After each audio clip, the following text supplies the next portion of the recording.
ଆଜ୍ଞା ନମସ୍କାର, ମୋ ନାଁ ରଚନା ସା ମୁଇଁ ପ୍ରେମଶ୍ରୀ ଦଧିବାମନ ଉଚ୍ଚ ମାଧ୍ୟମିକ ବିଦ୍ୟାଳୟରେ ପଢୁଛି 9th କ୍ଲାସ୍ ଦାତପୁର କଳାହାଣ୍ଡି। ମୁଇଁ ଆଜି ଗୋଟେ ପ୍ରୋଜେକ୍ଟ ବନେଇଛେ, ତାର ନାଁ ହେଲା ସ୍ମାର୍ଟ ୱାଟର ଲିକେଜ ଡିଟେକ୍ସନ।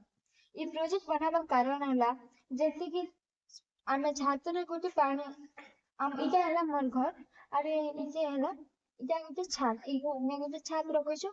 ଛାତରେ ଆମେ ପାଣି ସରକ କାମରେ ଆମେ ବ୍ୟବହାର କରବୁ, ସେଥିଲାଗି ମୁଁ ଏ ପ୍ରୋଜେକ୍ଟ ବନେଇଛେ। ଆର ଆମେ ସବୁ ଲୋକ ତ ଜାଣିଛୁ ପାଣି ଉପରେ ଆମେ ନିର୍ଭର ଏକା କରସୁଁ। ପାଣି ନେଇ ଆମେ ବଞ୍ଚି ନାଇଁ ପାରୁ। ସେଥିଲାଗି ବର୍ଷା ଜଳକୁ ଆମେ କେମିତି ସଂରକ୍ଷଣ କରିପାରିବୁ ସେଟା ତ ଆପଣ ମାନେ ସବୁ ଜାଣିଥିବେ। ଏଇନା ହେଲା ଯେତେବେଳେ ବର୍ଷା ଜଳ ଛାତରେ ଆମେ ସଂରକ୍ଷଣ କରୁଛୁ, ସେତେବେଳେ ପାଇପରୁ ଦେଇକରି ସବୁ କାମ ନାହିଁ, ଯେତିକି ରୋଷେଇ କରବା ନାହିଁ ଆରୁ ଚାଷ କରବା ନାହିଁ। ଯେତିକି ମୁଇଁ ଚାଷ କରୁଛେ ଏଇଟା ଆମ ଘରେ ଚାଷ କରିଛୁ ଆଉ ଚାଷରେ ବ୍ୟବହାର ହେଉଛି ପାଣି। ଆଉ ଅନ୍ୟାନ୍ୟ କାମରେ ମଧ୍ୟ ପାଣି ପିଇବାର ନାହିଁ, ସବୁ ଆମେ କେମିତି କରି କରସୁଁ ଆପଣ ମାନେ ଜାଣିଥିବେ।